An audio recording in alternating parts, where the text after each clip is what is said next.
Hello guys, welcome to Learners Locker. Guys, आज की इस वीडियो में हम लोग कवर करने वाले हैं राइट टू फ्रीडम।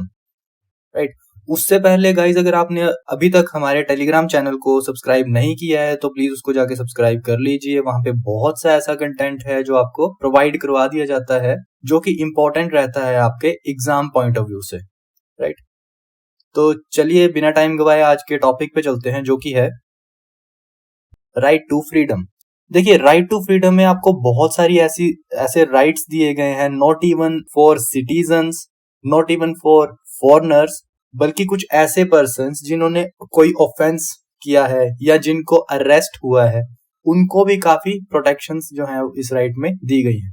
राइट, तो पहले तो आपको ये पता होना चाहिए कि राइट टू फ्रीडम जो है वो आपका सेकंड फंडामेंटल राइट है, जो कि कवर होता है आपका आर्टिकल 19 टू आर्टिकल 21।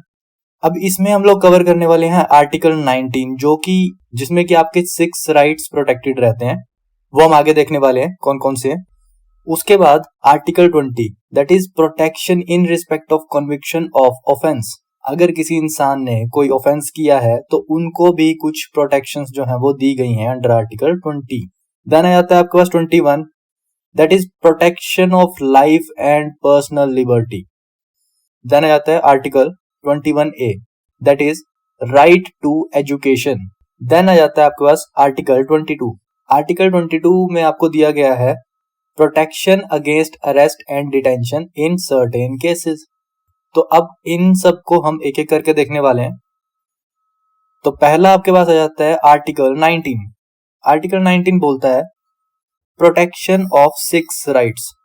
तो इसमें आपके जो है वो 6 राइट्स प्रोटेक्टेड हैं।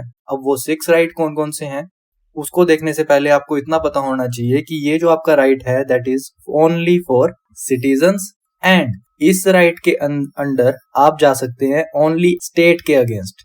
राइट, तो आपको ये ध्यान में रखना है। बाकी अगर कोई प्राइवेट पर्सन रहेगा तो उसके अगेंस्ट में आप इस आर्टिकल के अंडर नहीं जा सकते। इतना आपको समझ में आ गया।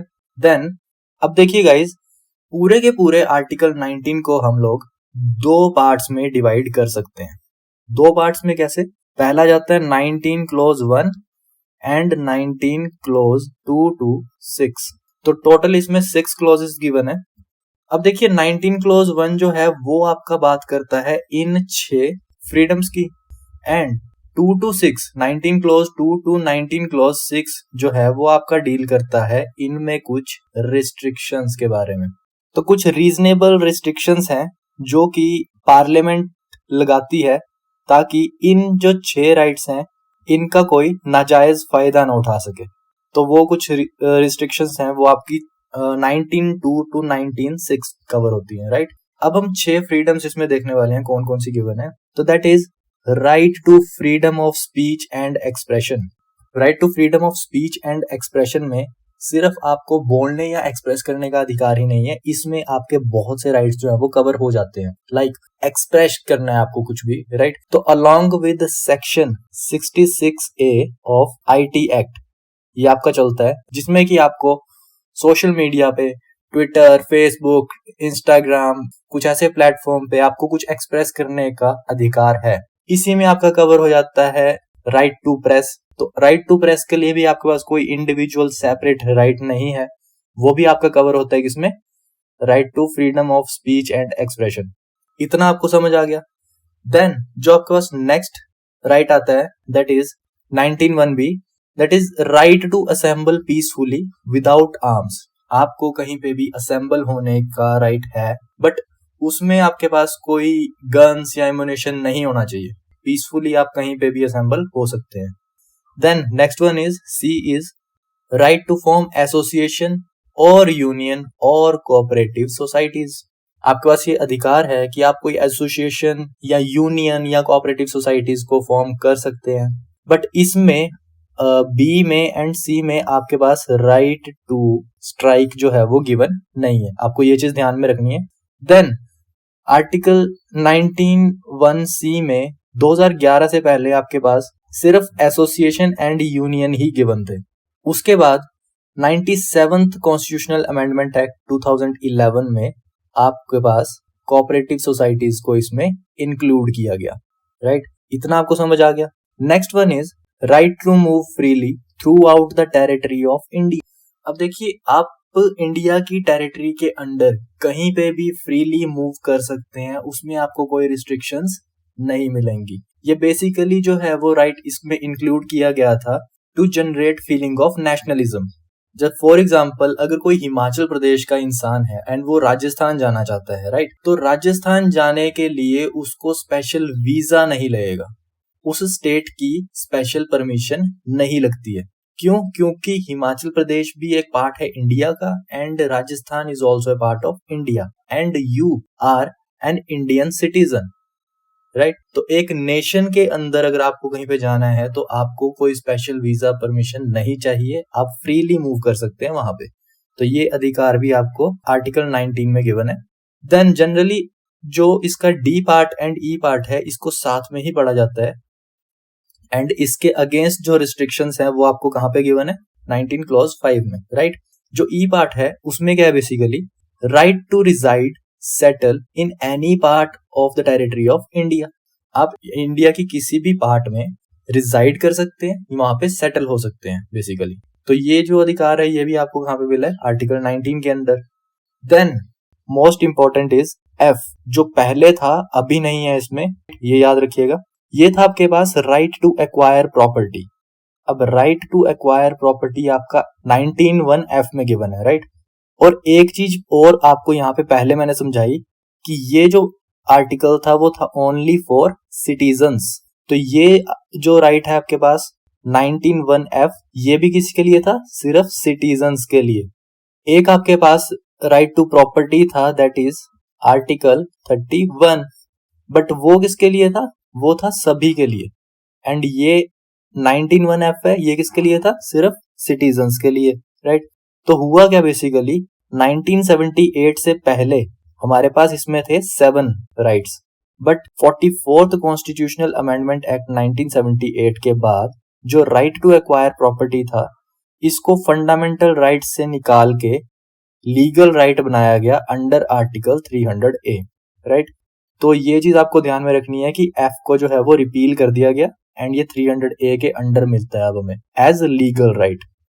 देन आपके पास आ जाता है right to practise any profession और to carry out any occupation, trade और बिजनेस।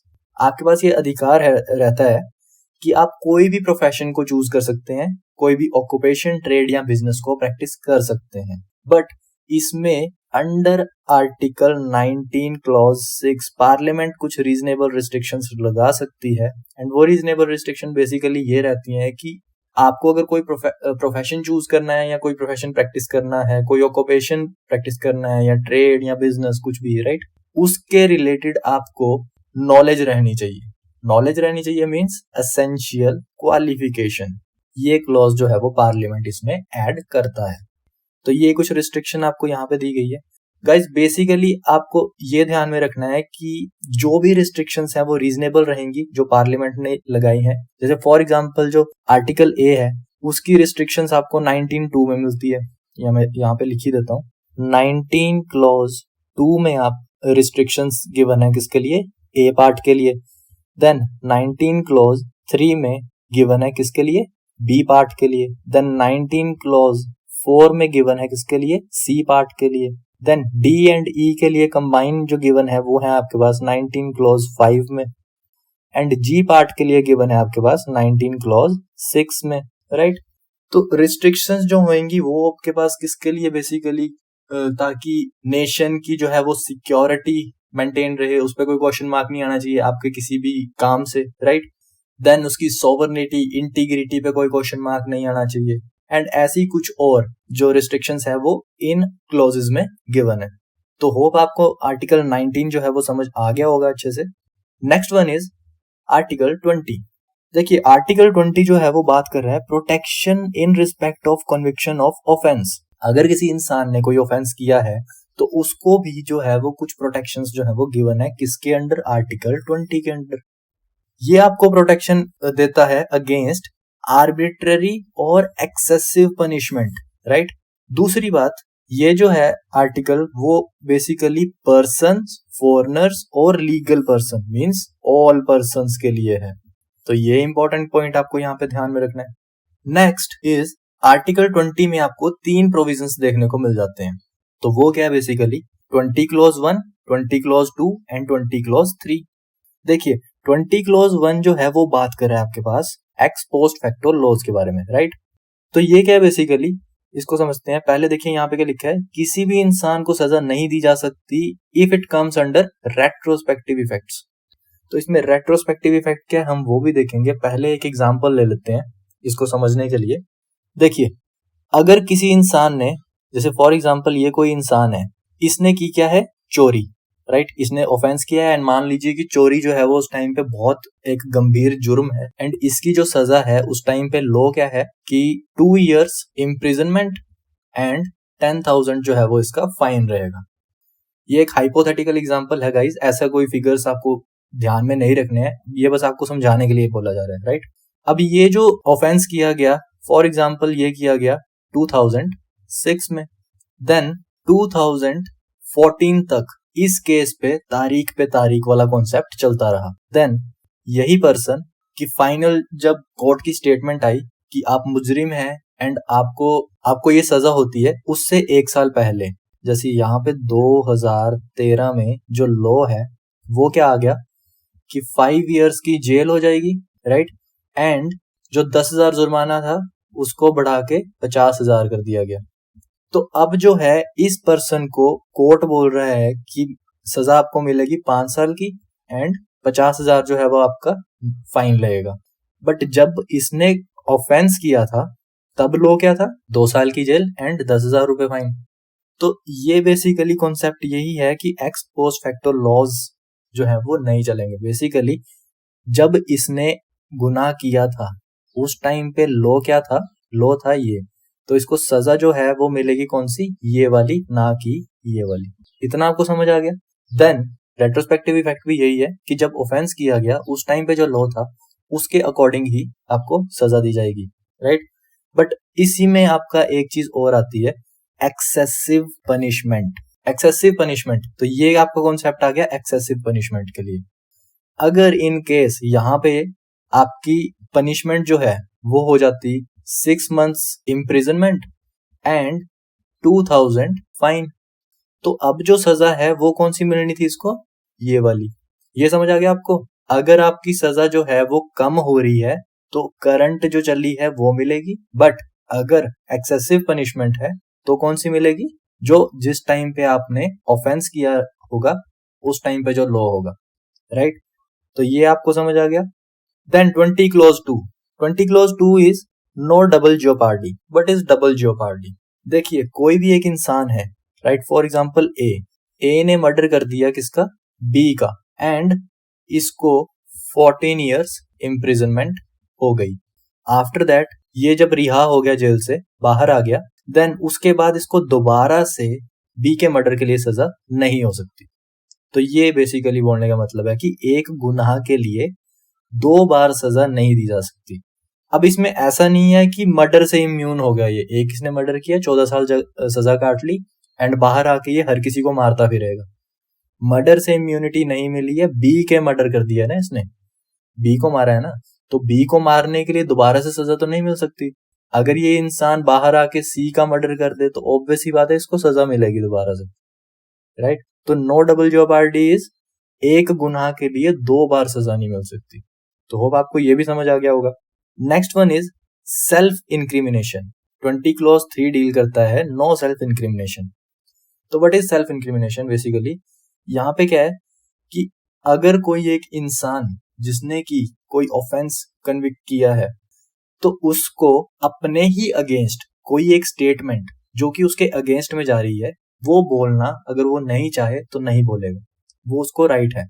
बट इसके अंडर भी एक चीज आती है, वो क्या है, आपका थंब इम्प्रेशन, आपके सिग्नेचर या कोई रिटन स्टेटमेंट जो है उस केस में जो है वो आपको कंपेल किया जा सकता है। तो ये बात आपको ध्यान में रखनी है, राइट। होप आपको आर्टिकल 20 भी समझ आ गया होगा। Next one is article 21। Article 21 जो है वो डील करता है आपका protection of life and personal liberty. तो आर्टिकल 21 आपको प्रोटेक्शन देता है लाइफ की एंड पर्सनल लिबर्टी की, राइट। अब देखिए 1978 से पहले बहुत नैरो इंटरप्रिटेशन किया गया था लाइफ का। यहाँ पे बोला गया था कि फिजिकली जीने का अधिकार है और कोई अधिकार नहीं है। कुछ ऐसा इंटरप्रिटेशन था लाइफ का जो कि बहुत ही ज्यादा नैरो इंटरप्रिटेशन था। बट उसके बाद क्या हुआ, Maneka Gandhi versus Union of India एक केस हुआ जिसमें कि मेनका गांधी जी का पासपोर्ट को इम्पाउंड कर दिया गया था। इस केस के दौरान क्या हुआ कि बहुत सारे अप्रोक्सीमेटली 13 राइट्स जो हैं वो अंडर आर्टिकल 21 जो है वो इंक्लूड किए गए। तो वो कौन कौन से राइट्स थे बेसिकली, देखिए आपको इसमें राइट टू हेल्थ मिल गया। राइट टू हेल्थ मीन्स कि आपको हेल्दी रहने का अधिकार है। अगर आप बेड पे पड़े रहेंगे तो आपका जीने का भी कोई फायदा नहीं है, राइट। तो हेल्दी रहने का अधिकार है। देन राइट टू शेल्टर, आपके पास घर रहना चाहिए। ऐसा भी नहीं है कि किसी के पास शेल्टर नहीं है तो वो बेचारा जिएगा कैसे। Then right to decent healthy environment, आपको एक अच्छे वातावरण में रहने का एक अधिकार है। देन राइट टू इंफॉर्मेशन, बहुत इंपॉर्टेंट, बहुत बार पूछा जाता है कि राइट टू इंफॉर्मेशन भी आपका अंडर आर्टिकल 21 है। इसके लिए कोई सेपरेट राइट नहीं है। इसमें क्या बेसिकली कि कोई भी गवर्नमेंट अगर कुछ कर रही है तो आपको पास एक अधिकार है कि आप उसको जानो, आपको पता रहना चाहिए कि क्या हो रहा है, राइट। एंड अगर कुछ गलत हो रहा है तो आपके पास ये अधिकार है कि आप इंफॉर्म कर सको गवर्नमेंट को। तो ये आपके पास राइट टू इंफॉर्मेशन भी इसी के अंडर आता है। देन राइट टू लाइवलीहुड, आपको एक अच्छा अर्निंग जो है वो आप कर सकें, उसका भी अधिकार है ताकि आप अपनी आजीविका चला सकें। तो वो अधिकार भी आपको इसमें 21 में गिवन है।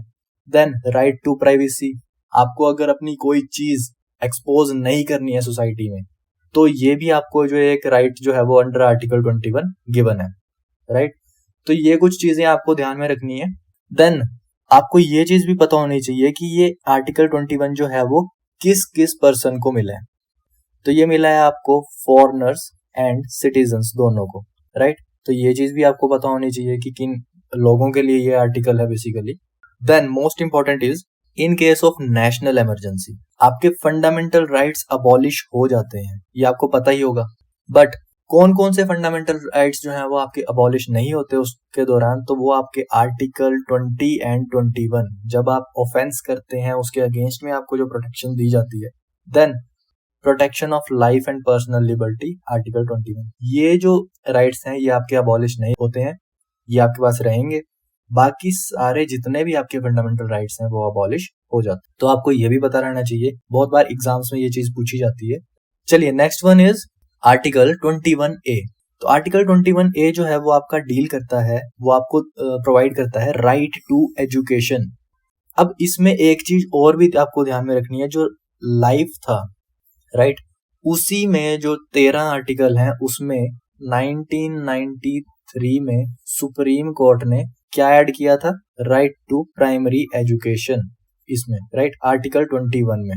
तो ये चीज भी आपको ध्यान में रखनी है कब हुआ था। And right to primary education means 6 साल तक की जो आपकी एजुकेशन रहेगी, प्राइमरी एजुकेशन जो कि प्री प्राइमरी रहती है, प्राइमरी रहती है, राइट।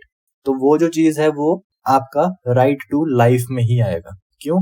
क्योंकि अगर आपकी एजुकेशन अच्छी रहेगी तभी तो आपका लाइवलीहुड अच्छा होगा। देन उसी के बाद तो अगर आप एजुकेटेड होंगे तभी तो आप हेल्दी रह पाएंगे, अपने वातावरण को हेल्दी बना पाएंगे।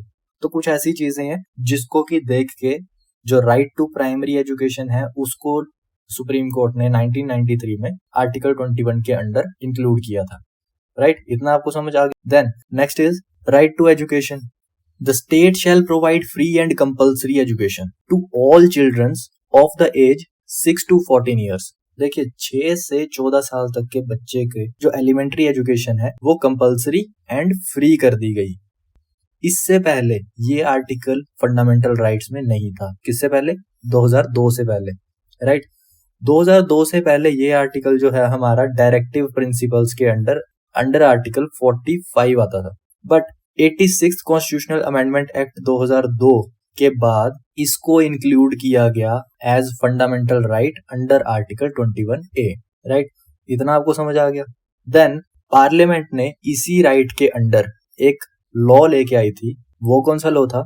Right to children to free compulsory education act 2009, right. तो आपको ये चीज भी ध्यान रखनी है, free and compulsory education act जो है वो 2009 में आया था अंडर आर्टिकल 21A। तो ये कुछ चीजें आपको 21A के लिए याद रखनी है। राइट टू एजुकेशन किस में आ जाता है आपका, article 21A। And right to primary education किस में आ जाता है आपका, आर्टिकल 21 में। तो ये चीज आपको ध्यान रखनी है, इसमें स्टूडेंट्स काफी कंफ्यूज हो जाते हैं कई बार, right. Next one is article 22।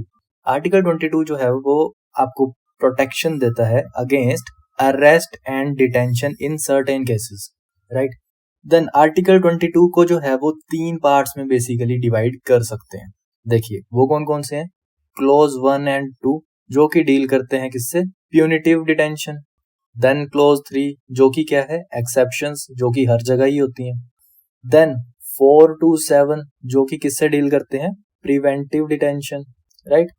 तो ये चीज आपको ध्यान में रखनी है। देन यहाँ पे बहुत आपको देखने को मिलेगा detention, detention, right, the word is detention.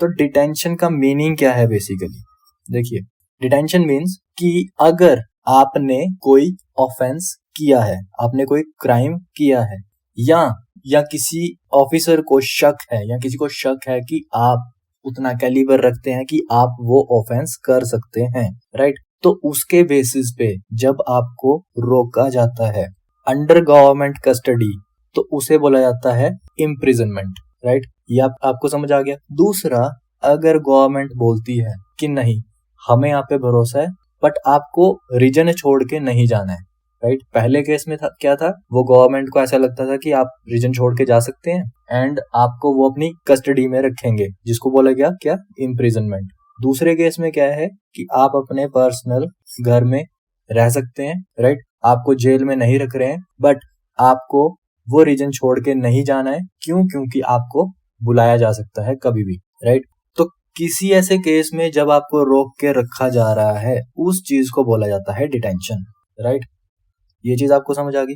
अब डिटेंशन आपकी 2 टाइप की दी गई है इस केस में, that is punitive detention and preventive detention. देखिए what is punitive detention, basically punitive means कि अगर आपने कोई क्राइम कर दिया उसके बाद जब डिटेंशन होगी तो that is punitive detention, right. Preventive detention means कि सिर्फ शक के बिना पे कि आप वो क्राइम कर सकते हैं, कुछ ऐसी इंफॉर्मेशन अगर गवर्नमेंट के पास है तो उसके सिर्फ शक के बेसिस पे अगर आपकी डिटेंशन की जा रही है, राइट, आपको डिटेन किया जा रहा है, तो दैट इज प्रिवेंटिव डिटेंशन। ये आपको नाम से ही क्लियर हो रहा है, राइट। देखिए जो प्यूनिटिव डिटेंशन है बेसिकली वो की जाती है आपकी ऑर्डिनरी लॉज के लिए सिर्फ, एंड प्रिवेंटिव डिटेंशन जो है वो आपकी प्रिवेंटिव डिटेंशन लॉज के लिए ही की जाती है।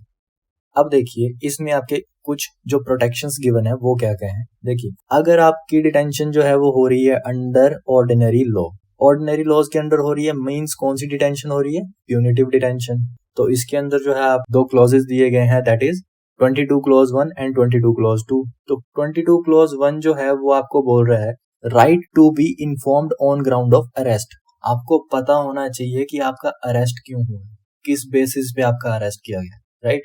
दूसरा, इसी के अंडर क्लॉज 1 के अंडर आपको राइट दिया गया है कि आप कंसल्ट कर सकें, खुद को डिफेंस कर सकें by the legal practitioner, means lawyer, right. तो आपको लॉयर हायर करने का भी अधिकार जो है वो 22 के अंडर दिया जाता है जब आपका अरेस्ट किया गया है।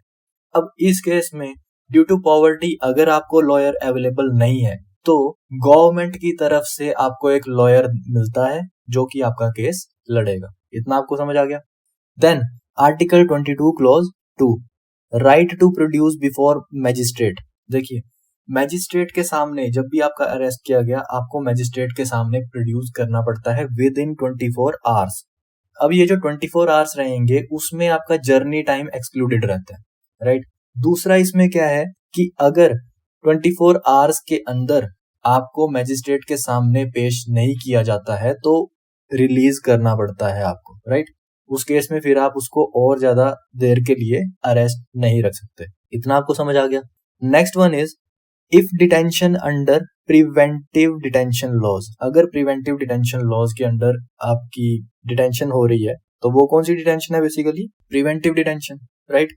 अब देखिए इसमें क्या है, 22 क्लॉज 4 जो कि बात कर रहा है कि detention of a person can not exceed 3 months unless an advisory board report sufficient cause, right. तो अगर सिर्फ शक के बिना पे किसी को डिटेन किया जा रहा है तो वो 3 महीने से ज्यादा नहीं कर सकते, राइट।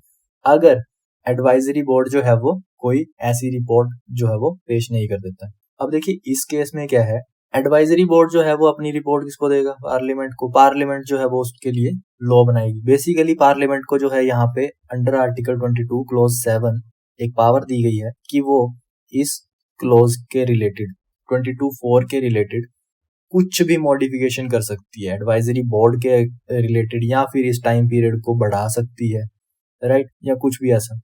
तो वो आपको ये चीजें लिंक करके पढ़नी है 22(4) एंड 22(7), यहीं पे आपका लिंक बन जाएगा, राइट। Next is 22 close 5। देखिए 22 क्लोज 5 जो है वो बात कर रहा है the ground of detention should be communicated.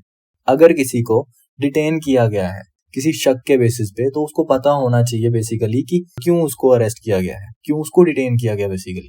तो वो जो है वो जानने का अधिकार जो है वो रहता है, right. Then 22 clause 6 the detainee should not be afforded an opportunity to make representation against order। देखिए 22 क्लोज 6 में क्या है, डिटेनियो को ऑर्डर्स के अगेंस्ट कोई रिप्रेजेंटेशन देने की कोई अपॉर्चुनिटी जो है वो नहीं मिलती है, राइट। आर्टिकल 22 क्लोज 3 में कुछ एक्सेप्शंस जो है वो दी गई हैं जो कि इतनी इंपॉर्टेंट नहीं है, इसलिए मैंने ऐड नहीं किया उसको, राइट। तो ये था आपका राइट टू फ्रीडम, यहाँ पे खत्म होता है। एंड अगर आपकी इस वीडियोस से रिलेटेड या इस किसी भी वीडियो से रिलेटेड अगर कोई आपकी क्वेरी है तो आप लोग प्लीज कमेंट सेक्शन में उस चीज को पूछा कीजिए, हम लोग डेफिनेटली उस चीज को रिजॉल्व करने की कोशिश करेंगे। एंड गाइज अगर आपको वीडियोस पसंद आ रही हैं तो प्लीज उसको लाइक कीजिए, चैनल को सब्सक्राइब कीजिए एंड शेयर कीजिए अपने फ्रेंड्स के साथ, ताकि ये इन्फॉर्मेशन और स्टूडेंट्स तक भी पहुंच सके। चलिए मिलते हैं अपने नेक्स्ट वीडियो में, तब तक के लिए थैंक यू।